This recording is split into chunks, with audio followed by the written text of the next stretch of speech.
العمر في سهو وفي لهو وفي خسر، فيا ضيعات ما أنفقت في الأيام من عمري، وما لي في الذي ضيع العالمين. وأصلي وأسلم على المبعوث رحمة للعالمين وعلى آله وصحبه أجمعين، أما بعد. أهلا وسهلا ومرحبا بكم في لقاء جديد ودرس جديد من متن نواقض الإسلام، وقد وقفنا في الناقض السابع. نعم، تفضل.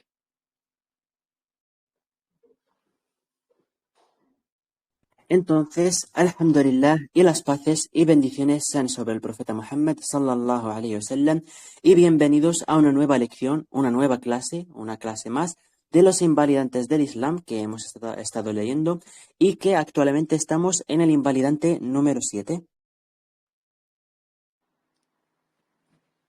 نعم، بعد ما فرغنا وانتهينا من الناقض السادس، نشرع اليوم في الناقض السابع، وهذا من أهم النواقض. وكل النواقض مهمة، ولكن هذا يعني فيه شيء من الغبش. نحاول أن نجلي هذا الغبش عن هذا الناقض في هذا الدرس، ولعل سيكون في أكثر من درس، 3 أو 4 دروس حتى ننتهي من هذا الناقض، لأن فيه يعني مسائل طويلة وفيه تفصيل. فنحاول أن نتوسع بقدر ما يكون متوسط، يعني لأن الكلام في السحر طويل جدا. على كل حال، السحر قال الناظم وقال المؤلف رحمه الله تعالى: السحر ومنه الصرف والعطف، صرف وعطف، فمن فعله أو رضي به كفر. فابتدأ المؤلف رحمه الله تعالى ببيان كلمة السحر، ثم أردفها بقوله يبين ويفسر هذا المعنى، فقال: منه الصرف ومنه العطف. تفضل. نعم.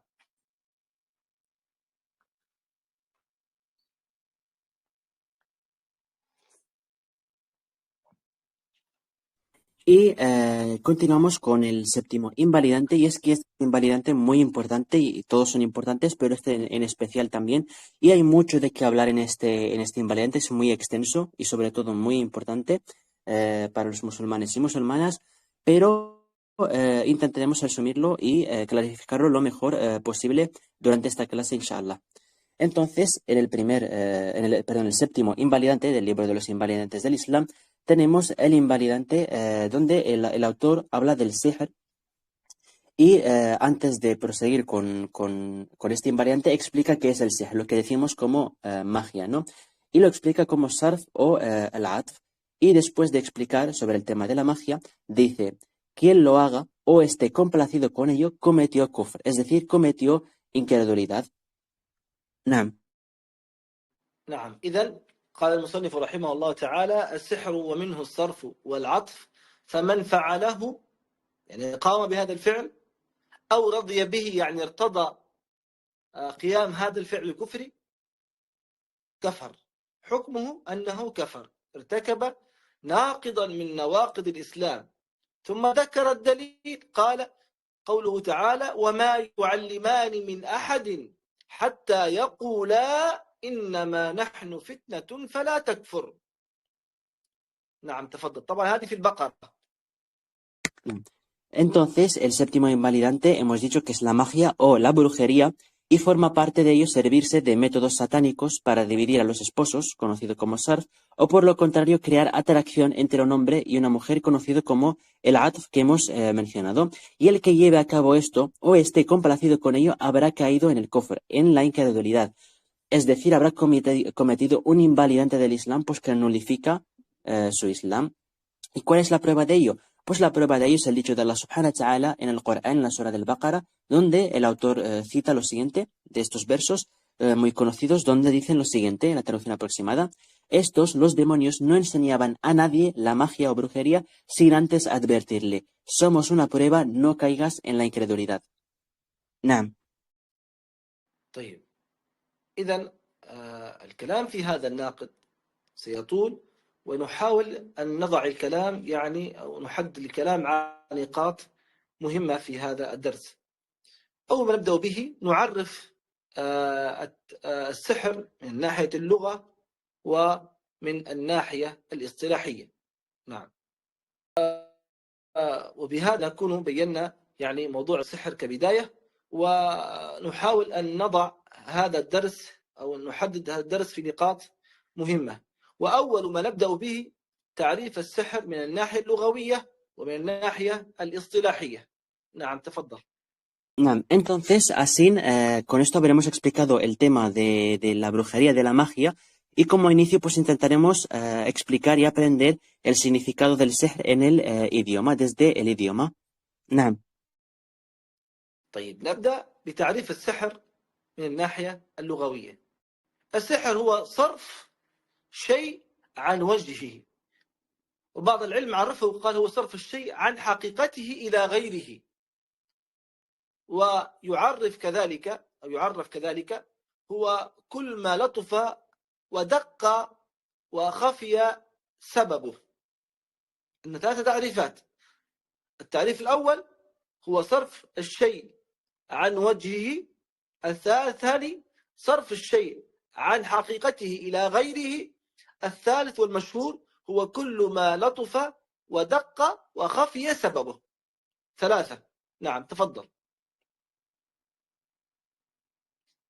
ما معنى ودق يا شيخ؟ يعني يكون دقيق بكاد لا يرى يعني. نعم. جزاك الله خير. آمين. Entonces, el sihr, ¿de acuerdo? Vamos a explicar sobre la definición en idioma y vamos a dar 3 definiciones, donde la tercera es un poco la más famosa, ¿de acuerdo? Entonces, el sihr, primero, la primera definición es alejar una cosa o representar una cosa de algo que no es su apariencia, no es su aparente, ¿de acuerdo? Es mostrar algo que no es en su aparente. La segunda explicación es el hacer una cosa, mostrar una cosa que es diferente de su realidad, ¿de acuerdo? Y la tercera explicación es algo preciso y oculto. نعم. ومنه سمي السحور سحورا. لما؟ لأنه يكون في آخر الليل ويكون خفيا. نعم. Y por eso el sahur, que es la comida que se come antes de ayunar, justo antes del alba, ¿de acuerdo? Se llama sahur, el sahur se llama sahur porque es el final de la noche y es oculto. De ahí viene el nombre también. نعم.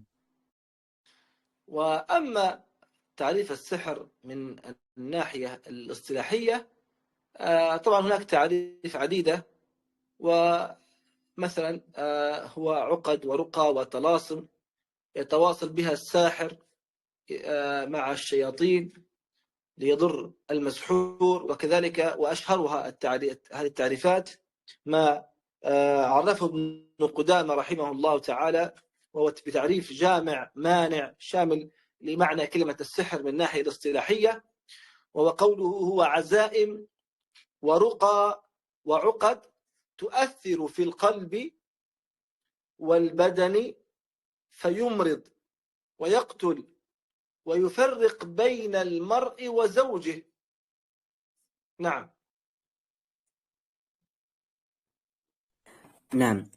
Entonces, el sihr, de acuerdo, vamos a dedicarlo también de su significado práctico, ¿no? En la religión. Y básicamente son las cuerdas, ¿de acuerdo? Mencionadas en el penúltimo capítulo del Corán. Son las cuerdas o, por ejemplo, también los talasim, que serían como los amuletos, etcétera, y cosas de magia, ¿de acuerdo?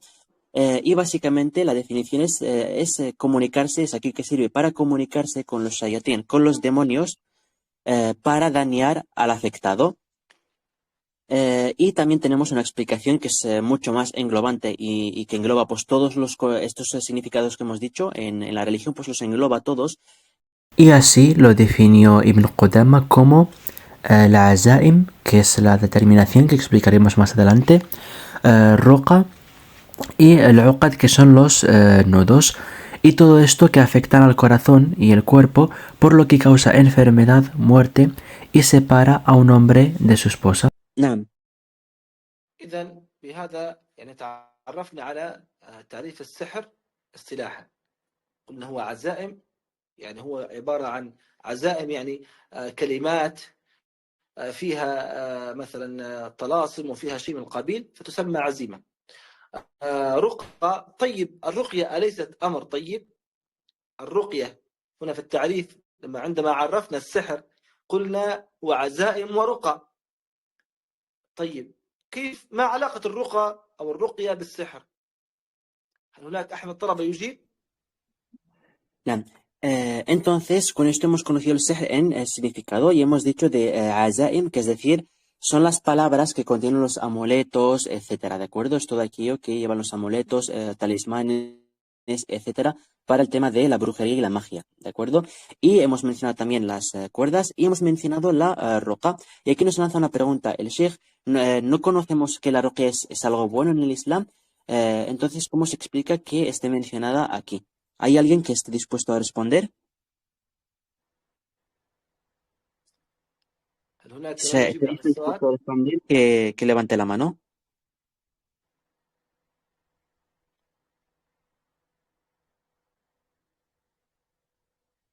ما شاء الله محمد علي، تفضل أعطيه المايك. Adelante, hermano. ¿Por qué crees que está mencionada el tema de la roca? Que estás muteado. Adelante, hermano. Silenciado.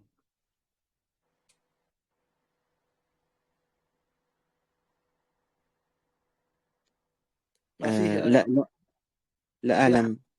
الأخ عمر إذن. طيب تفضل hermano عمر. تفضل أخي عمر. نعم السلام تفضل. عليكم. ¿Me puedes وعليك repetir la السلام. pregunta?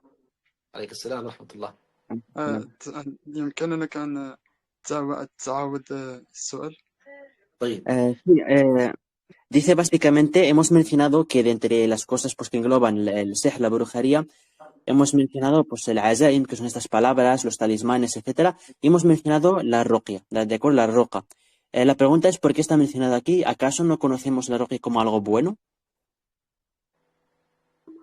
No sé, pero Allah alam, pero mi conocimiento, o sea, yo creo que la ruqya es algo que combate el jinn, el shayatín y todo eso. Y Allah sabe más. نعم. قال الأخ عمر أنه يظن أن الرقية هي لمحاربة الجن والشياطين، فليس متأكد. أستطيع أن أقولها أنا يا شيخ. تفضل أنت دائما مسار تجيب، تفضل. أنا أيضا تلميذ الحمد لله. هنا تقصد الرقية غير الشرعية. أحسنت، تستاهل جائزة أخي عمر، أحسنت ما شاء الله. بالله. نعم، لأن عندنا حديث يا أخ عمر الأول وأخ عمر الثاني، عندنا حديث عن النبي صلى الله عليه وسلم في الصحيح أن الرقى والتمائم شرك. الرقى والتمائم والتولة شرك. هنا جاء في الحديث التولة معروف هي تعلق في اليد هنا لدفع الضر ودفع العين، أو في الرقبة، أو يعني لأجل المحبة أو شيء من الأمور الأخرى كالتمائم. الشاهد يعني قال النبي الرقى والتمائم والتولة شرك.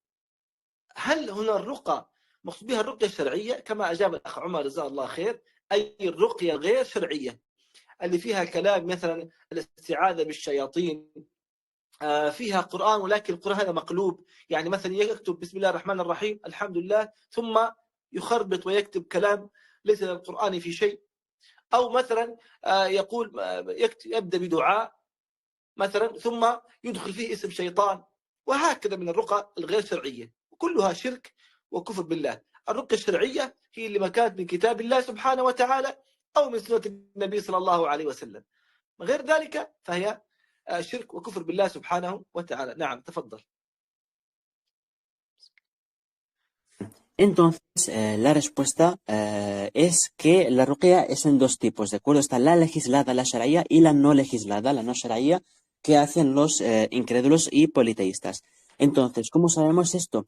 Por el hadith, por la narración del profeta sallallahu alayhi wa sallam, donde dice lo siguiente: el ruqa, ut-tama'im, ut-tiwala son shirk.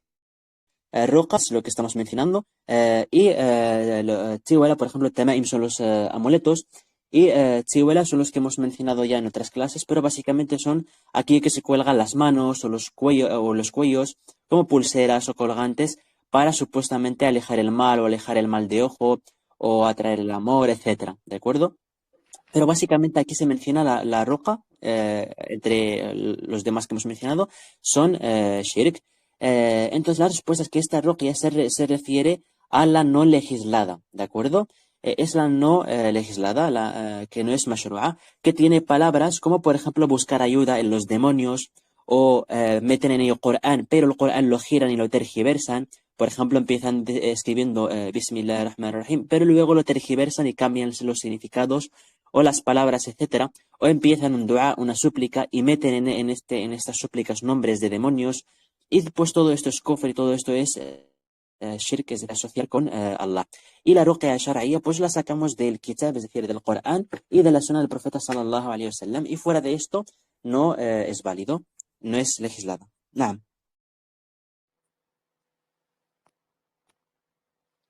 نعم. إذا هذا يعني الفرق بين الرقية الشرعية والرقية الغير شرعية. ثم نقسم السحر.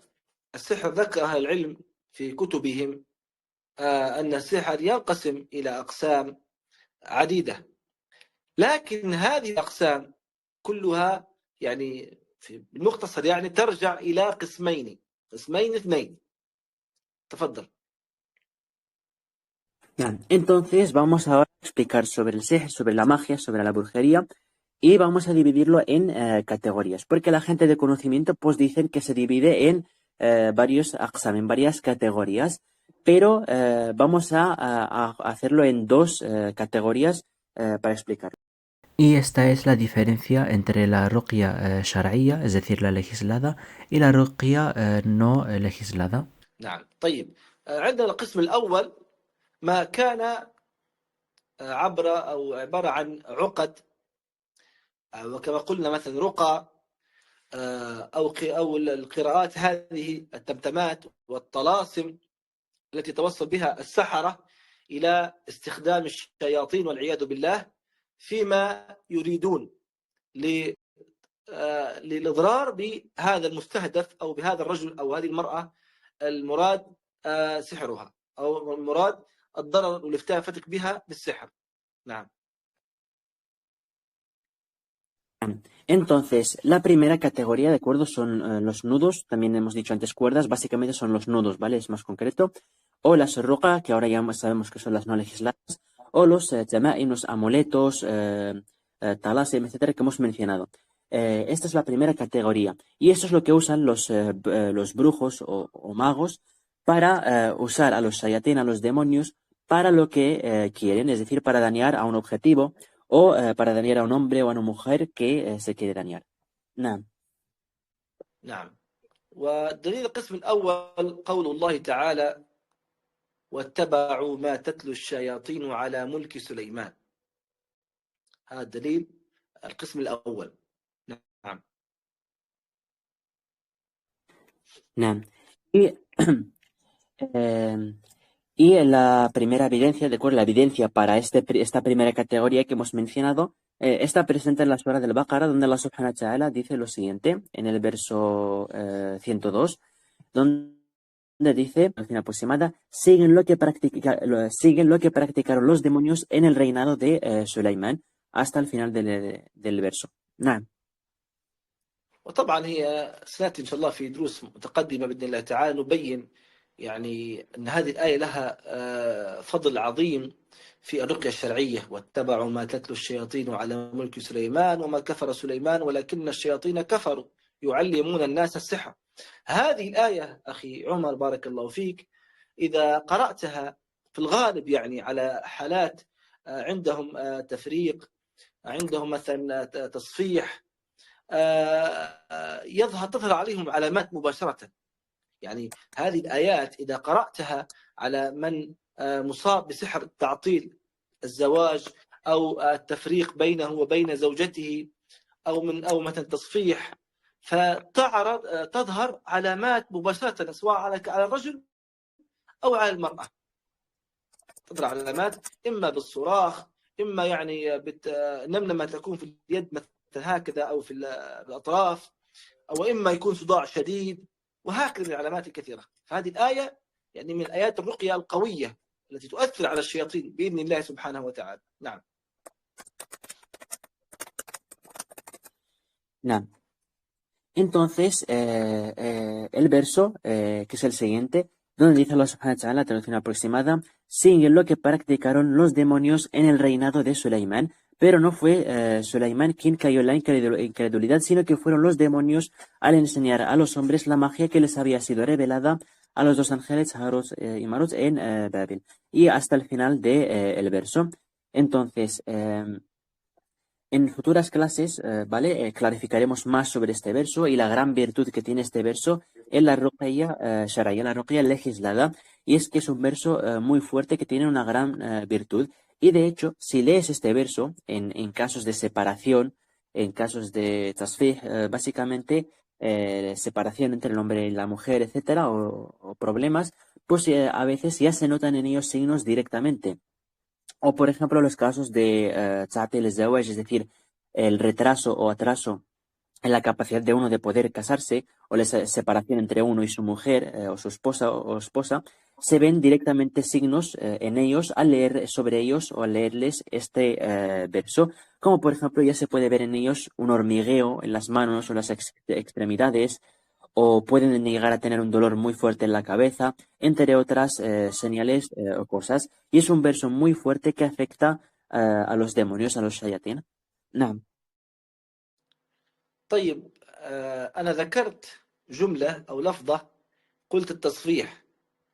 هل هناك أحد من الحضور الآن يعرف ما معنى التصفيح وما هي وظيفة التصفيح وكيف يكون التصفيح، أو يعطينا مثلا كلمة أو جملة مقتصرة على موضوع التصفيح، لأن لعل بعض الطلاب لا يفهم هذه الكلمة. فإذا كان هناك طالب يجيب على هذا المعنى فالحمد لله، وإلا سنبين إن شاء الله. نعم. Nan. Entonces, esta es una pregunta bastante difícil, ¿de acuerdo? Si alguien sabe, porque hemos mencionado el tema de el tasfih, ¿alguien sabe qué significa el tasfih? Seguramente es una pregunta difícil, ¿de acuerdo? Pero si alguien sabe un poco sobre el tema, adelante y que responda.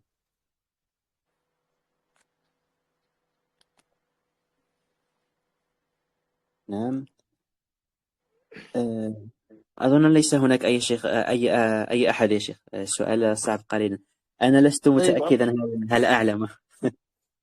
طيب، التصفيح هذا أمر كانوا يفعله النسوة يعني في العهود القديمة، والآن قل، يعني الآن قل تصفيح، لكن هو عبارة يعني عن طقوس كانوا يعني يفعلونها فيما يعني تقريبا في يعني قبل يعني 100 سنة أو 50 سنة مضت تقريبا. يعني الآن يعني الآن شبه اندثر، شبه انتهى الآن. لكن هذا التصفيح يأخذون قطعة أو من الشيء الحلو كالتمر أو الرب أو العسل أو السكر، وهذه البنت يعني تعمل هكذا دائرة تدور على خيط وتتلفظ بألفاظ هي أسماء شياطين، طبعا أسماء شياطين. يقول لها النساء هؤلاء ردديها وأنت تدوري، فتأكل قطع من التمر أو العسل أو السكر وتقوم بدورة هكذا، وهي تردد هذه الأسماء وهذه الشياطين، ثم دورة ثانية وثالثة والرابعة وخامسة وسادسة وسابعة. بعد ما تنتهي من هذه الدورات السبعة تكون قد صفحت.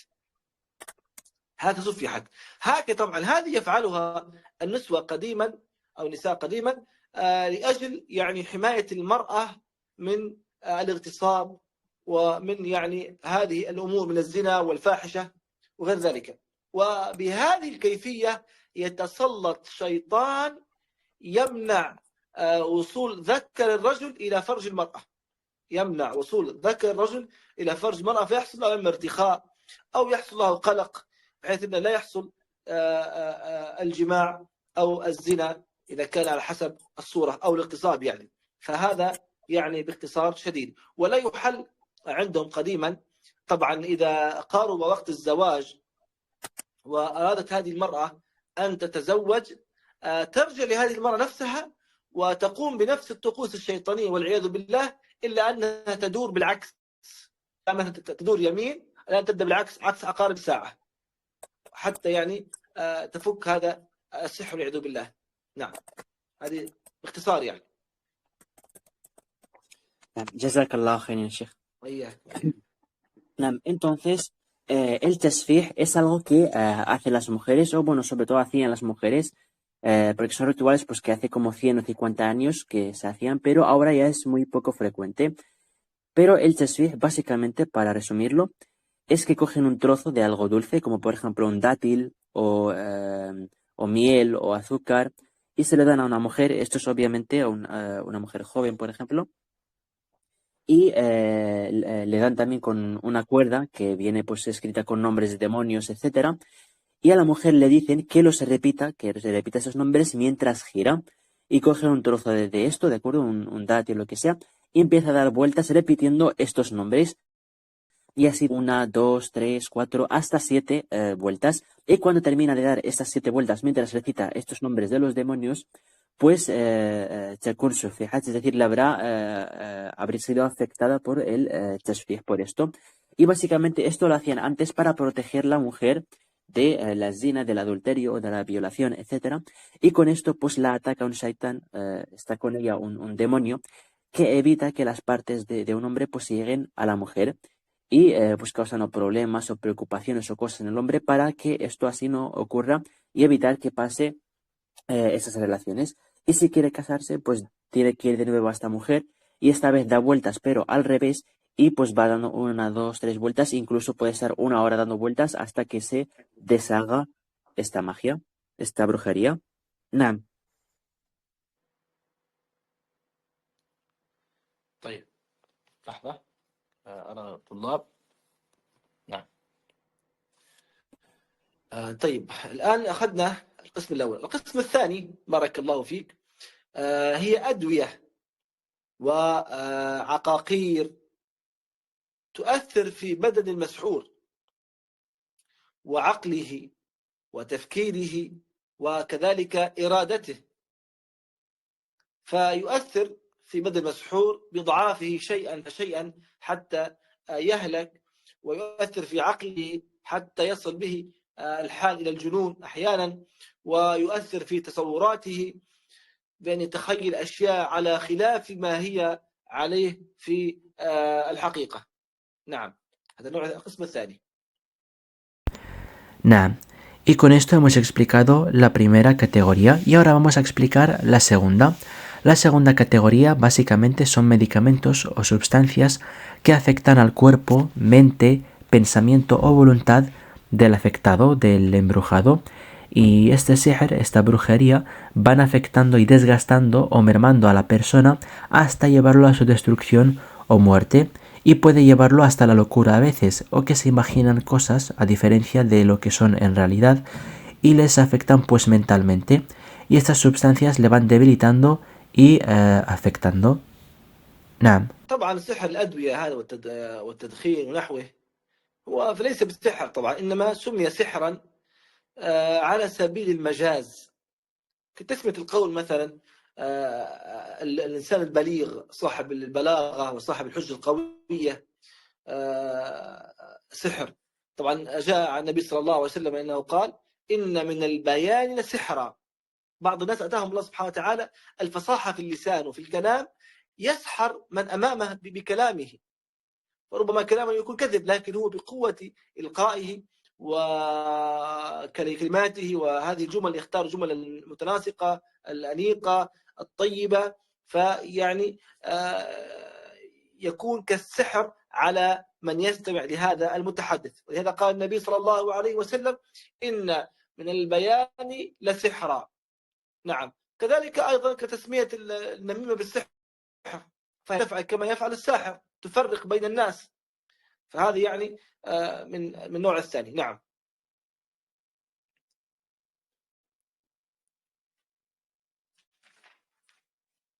نعم. Y el sihr de medicamentos o tabaquismo con humo, etcétera, pues se menciona así. Y claro, no es sihr, no es magia, pero se menciona por exageración, igual que se le dice también a quien tiene una alta elocuencia en sus palabras e idioma en extremos altos como brujo. Y esto es de la segunda categoría. نعم. طيب، عندنا مسألة أخرى ذكرها أيضا الشيخ الفوزان حفظه الله وأطال الله في عمره على طاعته في شرحه المختصر لنواقض الإسلام، وقال يعني السحر نوع حقيقي وآخر تخيل، وبين وفصل. أما أهل السنة والجماعة يعني يؤمنون بالسحر، وبينوا أن السحر كفر بالله سبحانه وتعالى، وبينوا النوع الكفر من السحر. طبعا هناك أيضا أسحار خفة يد، هو يقال له سحر، هو ليس في حقيقة الأمر ليس بالسحر، هو خفة يد أو خدعة، يعني من ناحية سرعة يده هكذا ترى شيء وهو لم يحصل، وليس بسحر. هو مثلا أظهر لك شيء ثم أخفاه بسرعة، إما أدخله تحت يده، أو مثلا بلعبة معينة، مثلا نقول مثلا وضع هكذا ثم أخفاه الشيء، أو مثلا عن طريق الكاميرات بسرعة شيء معين. فهذه ليست سحر حقيقي، ليس فيها استعانة بالشياطين، ليس فيها استعانة مثلا بالعفريت والمردة، إنما هي لخفة اليد. هذا النوع ليس كفر، ولكن ذمه الشرع لما فيه من التشبه بأهل السحر والشعوذة والأمور القبيحة. نعم. نعم. الشيخ الذي ذكرت يا شيخ اسمه الشيخ خزام. الشيخ الفوزان، صالح الفوزان الفوزان. معروف. نعم. نعم. لم أسمع كذا. نعم الفوزان جزاك الله خير. طيب. Entonces también nos comenta por ejemplo, la explicación de el Sharh al-Mukhtasar, es decir, la explicación resumida de los invalentes del Islam del Sheikh al-Fawzan, que Allah lo proteja, donde explica que del sihr hay dos tipos, uno real y otro imaginario, y pues expandió en este tema. Pero básicamente la gente de Ahlus Sunnah y el Jama'a pues creen en el sihr, creen en esta brujería o magia, y saben que esta magia es kufr, es incredulidad. Y también pues se habla o se conocen pues los trucos de magia con cartas, etcétera, pero que esto no es magia del todo, es solo rapidez o trucos con sus manos o con las cámaras o la velocidad con la que hace sus trucos, que parece que cosas desaparezcan o por el estilo, pero en verdad simplemente es habilidad o rapidez con las manos, y todo esto normalmente no es el sihr que conocemos, sino que solo son trucos rápidos y no tienen en principio relación con los demonios y los shayateen. No. نعم. طيب، فأهل السنة والجماعة أيضا قالوا أن السحر قسمان: قسم له حقيقة وتأثير واضح جلي ويضر بالمسحور ويؤثر في بدنه، إذا كان مثلا تخين وسمين يصبح نحيف، وإذا كان مثلا ذكي يصبح مثلا غبي ويصبح مع كالمعتوه، أعزكم وكرمكم الله، ويذهب عقله ويصرف عنه زوجته أو يصرف عنها زوجها. وقد اشتهر هذا بين الناس، وهذا أكثر سحر انتشار يا عمر. أكثر سحر انتشر اليوم هو سحر التفريق بين الزوج وزوجه، بين الرجل ومرأته.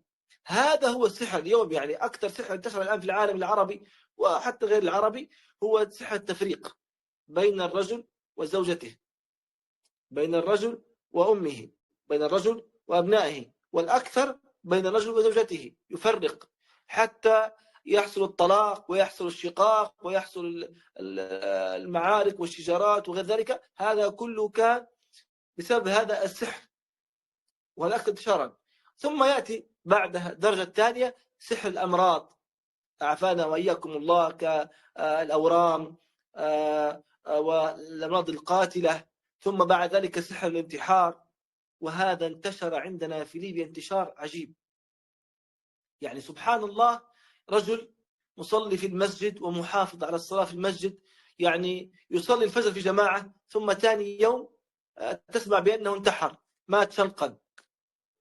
وهذه الآن في ليبيا سبحان الله فوق 10 حالات خلال هذه الشهور القليلة، يعني تقريبا 10 حالات. هذه منطقة الزاوية تقريبا والمناطق المجاورة.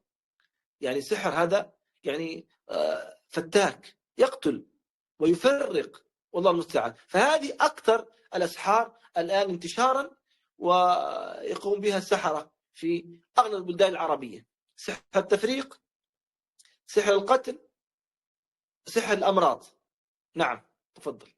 المعذرة على الإطالة في كلام، استرسلت يعني، الله المستعان.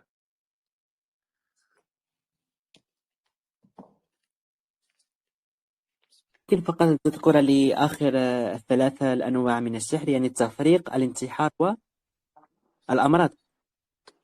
نعم الأمراض. الأمراض. معذرة. Entonces, básicamente hemos dicho que hay dos tipos de sihr, de brujería, de magia. El primero es que afecta gravemente al afectado y afecta pues a su cuerpo y a su mente. Y esto pues vemos una persona que sea, por ejemplo, grande o fornida, que cuando es afectada con esta magia pues se acaba debilitando y se vuelve débil y delgado y escuálido, etcétera. O por ejemplo, si era una persona lista, intelectual, inteligente, pues se vuelve corto de mente y, perdonad por la palabra, o sea, como se vuelve como idiota o que se ve claramente que ha cambiado su estado. O, por ejemplo, también el de separación pues, entre el hombre y su esposa, y que es, de hecho, el sihr, la magia más extendida. La de separación entre el hombre y su mujer, entre el esposo y la esposa. Y es lo más extendido tanto en el mundo árabe como el no árabe. El sihr, la magia que separa al hombre de su mujer, o el hombre de su madre, o de sus hijos, y sobre todo ocurre entre los esposos. Y ocurre esta magia pues hasta que ocurren las peleas y los problemas, y que eso termina con los divorcios. Luego también viene la segunda categoría, es la categoría de las enfermedades, como os he mencionado antes, como por ejemplo las enfermedades de piel o las enfermedades mortales, o incluso la magia, el sihr de los suicidios, etc. Y esto se ha extendido en Libia mucho últimamente. Y es que puedes ver un hombre diligente, recto en su religión, lo ves atender todos los días el rezo del Fajr en la mezquita, y siempre va al rezo y lo crees un hombre piadoso, etcétera. Y al día siguiente oyes que se suicidó colgándose. Y es algo muy raro. Y eso se extendió mucho y es una magia que mata y separa. Y es de las más extendidas también y que hacen los magos, los Sahara, en los países árabes o en otros lugares. Es una magia muy peligrosa, donde ves personas que se acaban suicidando al ser afectados. Entonces hemos mencionado pues de los tres tipos de magia más extendida. Encontramos el de la separación, que hemos mencionado, el del suicidio o el de las enfermedades. Y respecto a esta magia que lleva al suicidio, solo en Libia el Sheikh nos habla de que ya supera los 10 casos. نعم. طيب الوقت الآن اقترب وقت المغرب عندنا، فنحاول إن شاء الله نلخص ونأخذ 3 أو 4 أسئلة إن شاء الله. طيب.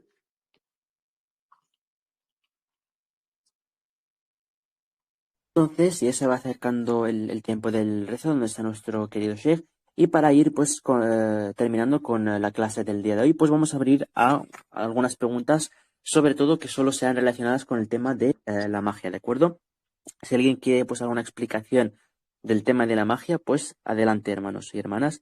No os cortéis, sobre todo aprovechad a preguntar a alguien de conocimiento que tenemos con nosotros, que es una gran... طيب نختم الآن بآخر قسم، وهو القسم الثاني، وهو ما يكون تخيلا وتمويها. طبعا هذا دليله من الكتاب عن سحرة فرعون. قال الله سبحانه وتعالى: سحروا أعين الناس واسترهبوهم وجاءوا بسحر عظيم. سحروا أعين الناس. وقول صلى الله عليه وسلم: يخيل إليه من سحرهم أنها تسعى. يخيل أنها تسعى، هذه الثعابين، ولكن هي في الحقيقة ما تسعى، لكن بسحر التخيل بالعين حصل هذا الأمر. وهذا التقسيم دل عليه الكتاب والسنة وإجماع الصحابة. وطبعا نختم بهذا الحد إن شاء الله، ونأخذ أسئلة بإذن الله تعالى، السؤالين أو 3 أو 4. وقد الأسئلة أرسلتها إلى الأخ، أرسلها لي الأخ يوسف، فنأخذ الأسئلة ال4 الأولى. اقرأها علي أخي عمر. نعم. نعم. Entonces, también para terminar, pues tenemos el sihr del tahayyul, básicamente podemos traducir como las ilusiones, ¿de acuerdo? Donde pues se embrujan los ojos de la gente y creen ver algo que no es, ¿de acuerdo? Y entre las evidencias que tenemos, pues, por ejemplo, es la magia de, como menciona Allah subhanahu wa ta'ala en el Corán, en lo que pasó con Fir'aun, que hay varios versos, unos son los que hablan, pues, como que embrujan los ojos de la gente, ¿no? Y ven esto. O, por ejemplo, en otro verso en la sura de Taha, donde dice, en la traducción aproximada, dijo, tirad, y entonces sus cuerdas y bastones, por la magia que habían utilizado, le crearon la ilusión de que reptaban. Es decir, ellos tiraron cuerdas y bastones, pero con la magia que hicieron, con el sihr que hicieron, la gente pensó que eran, o se vio la ilusión y creyeron que eran serpientes que reptaban cuando eran cuerdas y bastones.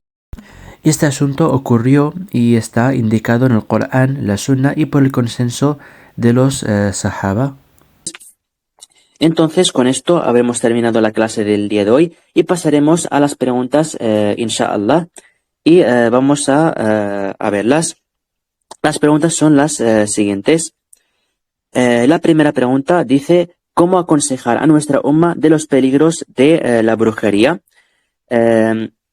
نعم إذن أول سؤال يا شيخ يقول السلام عليكم ورحمة الله وبركاته. السؤال الأول يقول أعتذر والثانية نعم كيف ننصح الأمة الإسلامية على خطر السحر والشعوذة والعياذ بالله. معذرة، أعد السؤال لأن في تشويش عندك، في شيء من تشويش. أعد السؤال.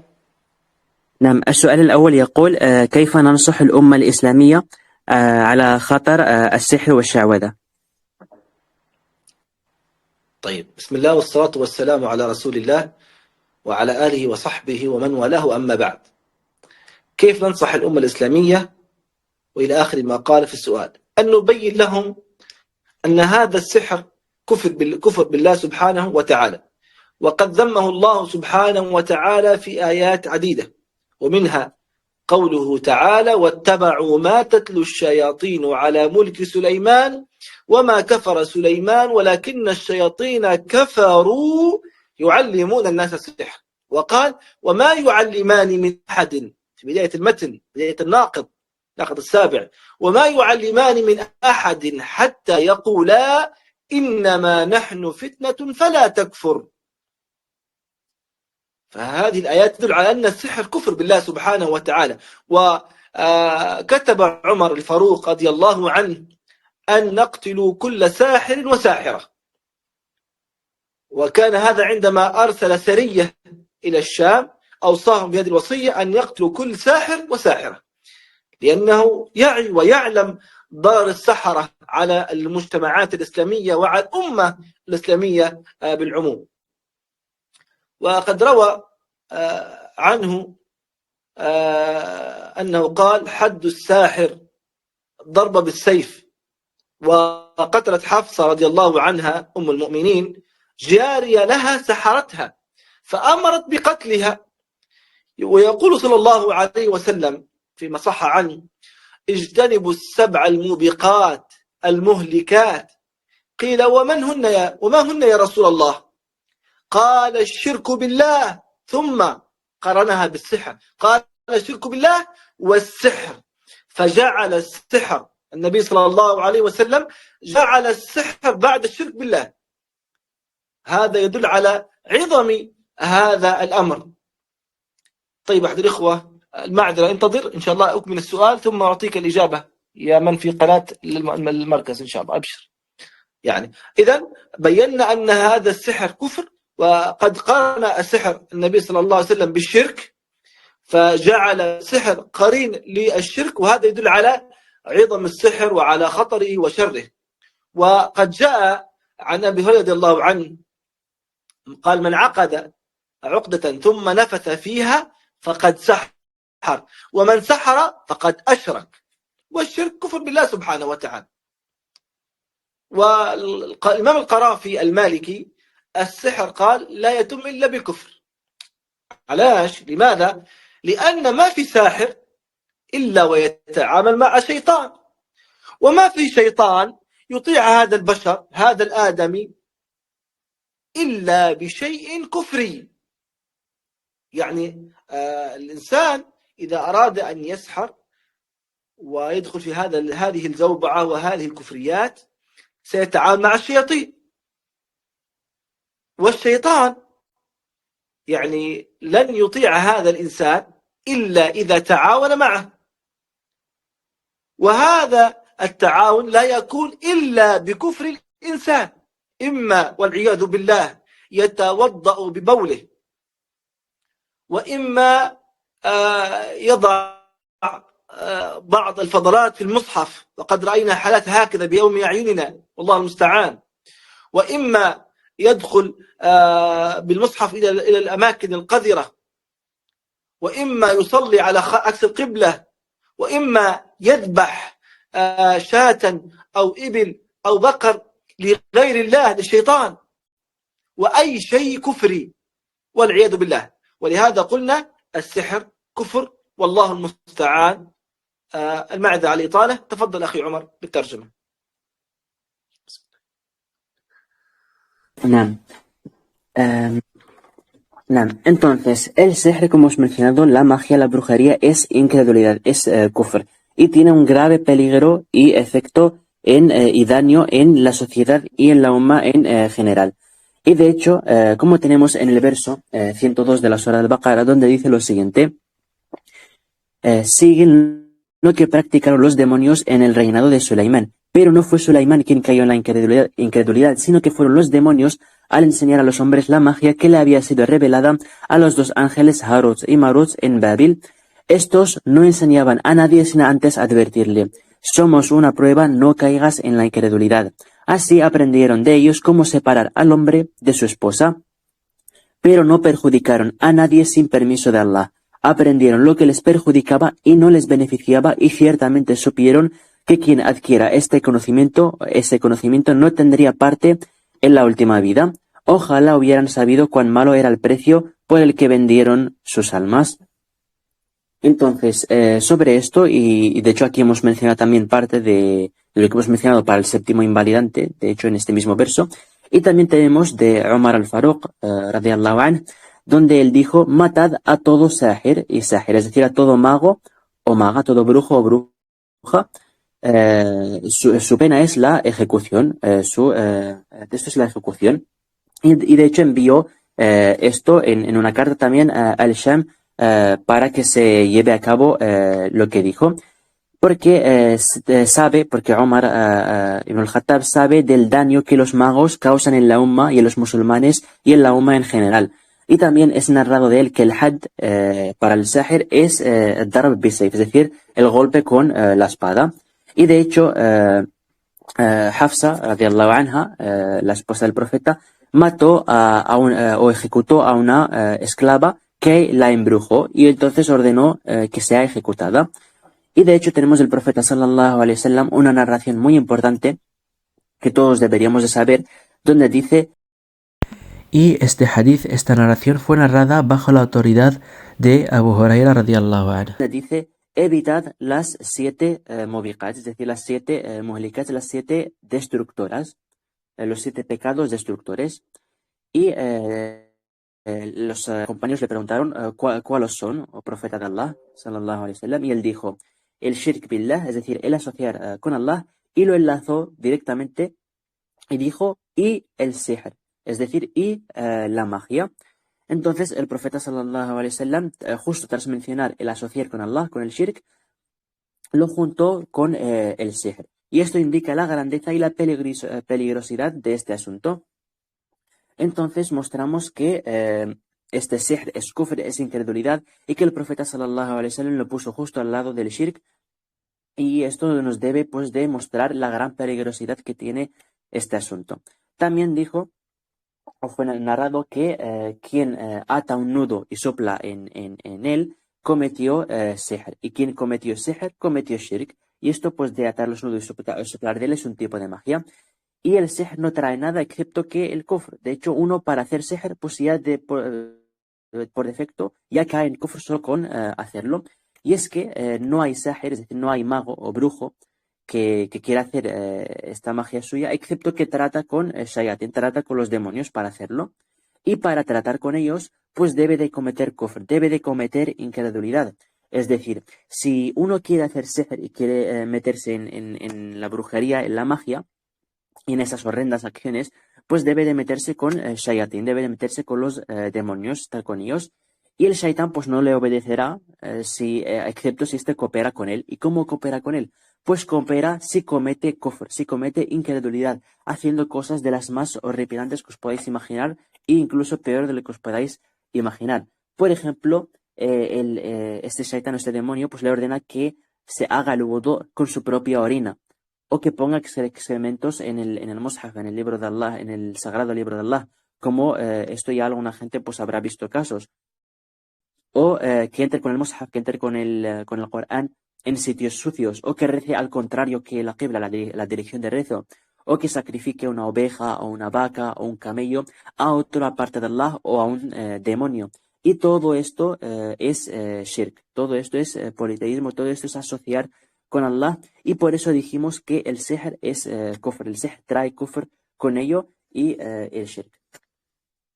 نعم. ننظر الإخوة هنا في القراءة الثانية. ابن آدم، عندك سؤال حفظك الله؟ المايك عندك مفتوح بارك الله فيك. طيب لعله ما عنده سؤال. طيب تفضل أخي عمر بالسؤال الثاني. Y con esto hemos hecho la primera pregunta que se aconseja nuestra umma de los peligros de la brujería, y pasamos a la siguiente pregunta, que dice lo siguiente: ¿cómo protegerse de forma efectiva de la brujería? نعم. إذن السؤال الثاني يا شيخ يقول كيف يمكننا حماية أنفسنا من السحر؟ نعم. كيف يمكننا حماية أنفسنا من السحر، هكذا؟ نعم، أعتذر عندي السؤال نعم. نعم، السؤال هو هذا، يعني طيب. كيف يمكننا وقاية أنفسنا أو حماية أنفسنا من السحر؟ طيب. طبعا الحماية بشكل قطعي جزمي هذه لا توجد. لعلك تعلم أن نبينا صلى الله عليه وسلم هو خير الخلق وأفضل من يحصن نفسه، وبل أن حتى شيطان النبي أو قرين النبي صلى الله عليه وسلم مسلم، إلا قريني فأعانني الله عليه فأسلم، أو في رواية سلم، ومع هذا أصيب بالسحر من لبيد الأعصم اليهودي والعياذ بالله. واضح الفكرة؟ لكن الإنسان يحصن نفسه، وكما يقول الشيخ محمد بازمول يعني يحصن نفسه حتى لو قدر الله أصيب بالسحر لا يكون الضرر قوي جدا، لما يكون ضرر بسيط. لكن التحصين بشكل جزمي أنك لن تصاب بالسحر فهذا أمر لا يقول بأحد، لأن النبي صلى الله عليه وسلم خير البشر وأصيب بالسحر أو سحر من لبيد الأعصم.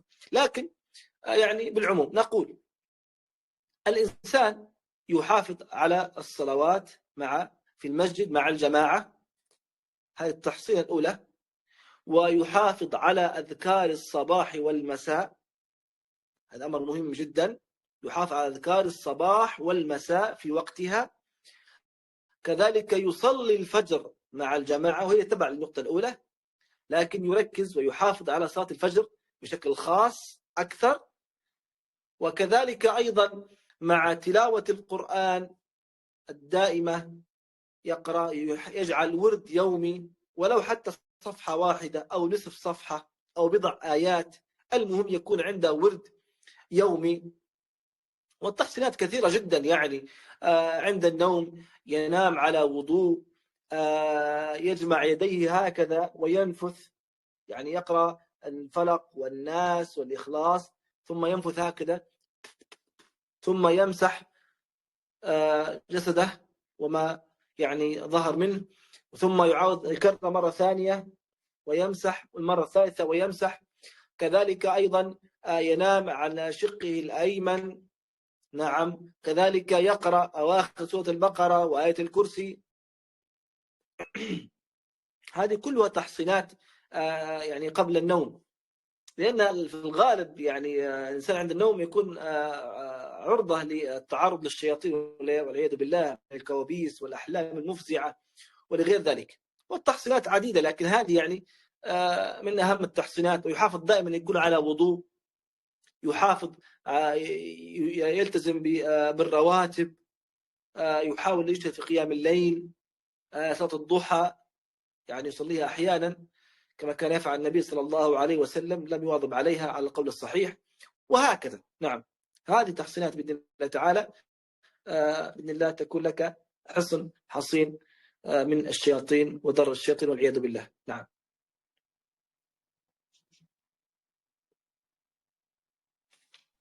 نعم. Entonces, el profeta sallallahu alaihi wasallam, para responder a esta pregunta, el profeta sallallahu alaihi wasallam es el mejor de las creaciones y pues él era el que más sabía cómo protegerse y de hecho incluso su Qarin, es decir, el demonio o el shaitán, el jinn que siempre tenemos con nosotros, que cada uno tiene uno con él siempre, pues de hecho el del profeta sallallahu alaihi wasallam entró al Islam, que Allah lo ayudó con que así sea, y aún así él fue afectado con sihr, con magia, como sabíamos de Labid al-Asam, el yahudí, el judío.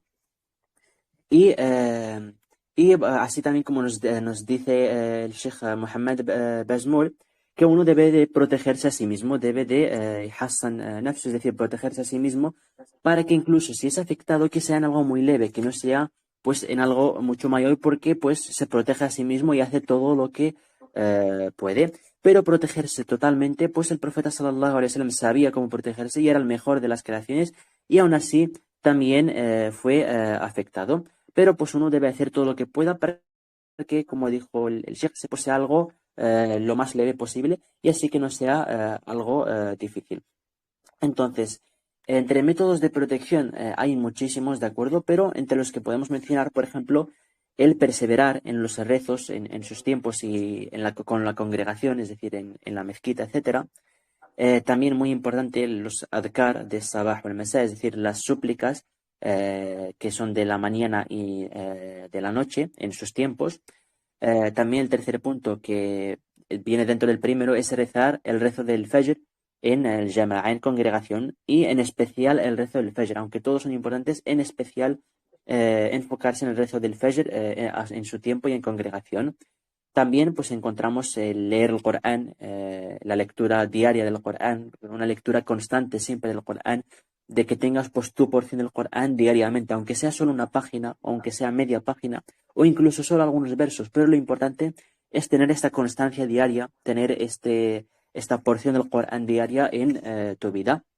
Y hay pues muchas y muchas formas de protección, pues por ejemplo el wudú, el siempre intentar estar en estado de wudú, en este estado de pureza, el poner tus manos así como ha hecho el Sheikh adelante, ¿de acuerdo? Como reunirlas delante de tu boca o nariz y pues soplar y que es como escupir pero seco, o sea, escupir pero de forma seca, sin saliva ni nada, y recitar las últimas 3 horas del Corán, surat el Ikhlas y el Muawwidatayn, que son suras al-Falaq o Nas, y hacer esto 3 veces y poner tus manos, soplar de forma seca, recitar estas 3 horas y luego pasar tus manos por todo tu cuerpo allá donde llegues y pues repetir este proceso 3 veces.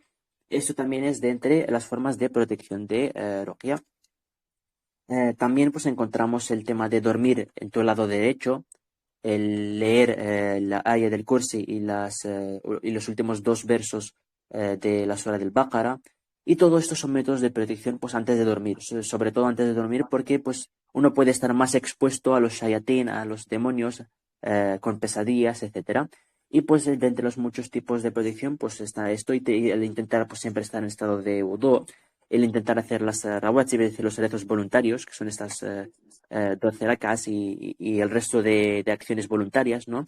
También qiyam al-layl, el rezar de noche.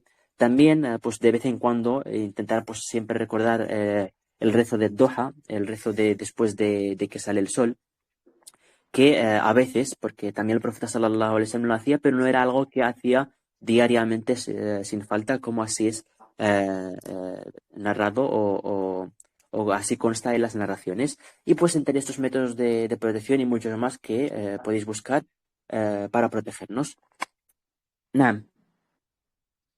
طيب الآن تبقى تقريبا 10 دقائق أو 7 على أذان المغرب، لعلنا أن نكتفي بهذا القدر أخي العزيز عمر، وبارك الله فيك وأحسن الله إليك.